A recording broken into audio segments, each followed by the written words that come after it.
When I started my spiritual journey in January, it came about so suddenly. And it came about because I was going through might seem like it's over dramatizing it, but I was going through an existential crisis. So my business, I own an indoor children's play center. We were located in a mall. We've been in the mall for 5 years. We were popular. People were coming, they loved us. We offered something that no one else offered in town, and it was a niche market, and it was so much needed. Imaginative play, and it's something that I'm very passionate about. And so anyway, one day I was called into the office. Like school and trouble. And they let me know that Five Below wanted our spot in the mall. And so they were terminating our lease. They couldn't give me an end date. They just said they were terminating it. And this was in October 23. So October, November, December, I went through all of the emotions. I went through disbelief. I didn't believe that it was gonna happen. I was in this whole denial that I was gonna wake up and Five Below was gonna be backing out, and then we'd be able to keep the space. So I just kind of put it into the background. And I was making moves, trying to figure it out. We did try to get another room at the mall. However, they made that process incredibly difficult and said that we didn't have enough liquid assets, and we would need to have another co-signer on the lease. And I'm like, where am I supposed to find a co-signer that has enough liquid assets? Put a freaking Craigslist ad out? And then there was this one location that came out, and this one seemed the most promising, and they were supposed to be out by the end of December. And again, we don't know when our last day was gonna be, right? So we're going in December, and I mean, this was very stressful on me. I was going through so many times when I would be there, and people would ask me constantly, and I'd have to tell people constantly about it. And I started feeling like a broken record, and it was just taking its emotional toll.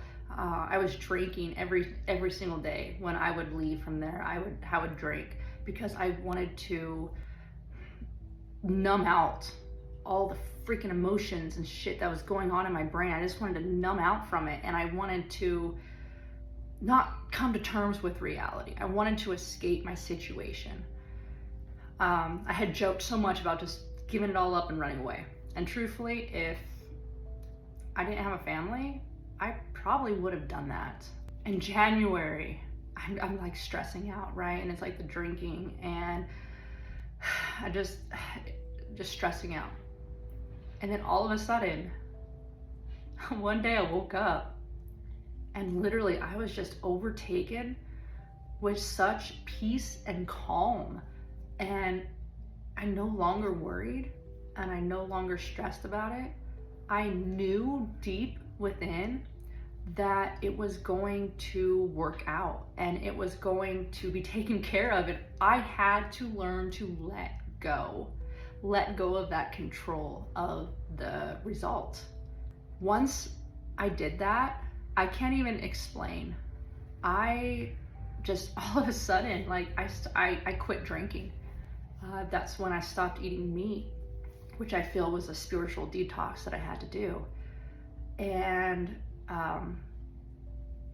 I stopped the other vices that I was doing, vaping. I just went clean and sober like that. And I was overcome with love and peace, and I just felt this vibrational high within me constantly all day long. I mean, there'd be times where I'd be like talking to someone, and I'd almost all of a sudden feel like I just like was buzzed. I started looking on YouTube, and Aaron Dowdy, I started watching a lot of his videos, and then I started watching more videos, and I started learning about Dolores Cannon. And then in February, I started to meditate, and I started doing that on a daily basis. And it saved me. It really did, because I was in such a downward spiral that it actually lifted me up, and it kept me up. But when I go into meditation, I escape from it, and I'm at peace. If you keep that mindset of the universe provides for me and the universe will always provide for me, I always have more than I need and I always have what I need, that mindset is going to make it actually come to fruition. And that could sound completely unbelievable, but trust me, it works. I've literally been living this for like 25 years now, okay? It works. Keep that mindset, and just, you got to keep the positivity and that silver lining. And I hope you got something from it. It wasn't too well organized, but anyway, I will see you guys again tomorrow. Thanks.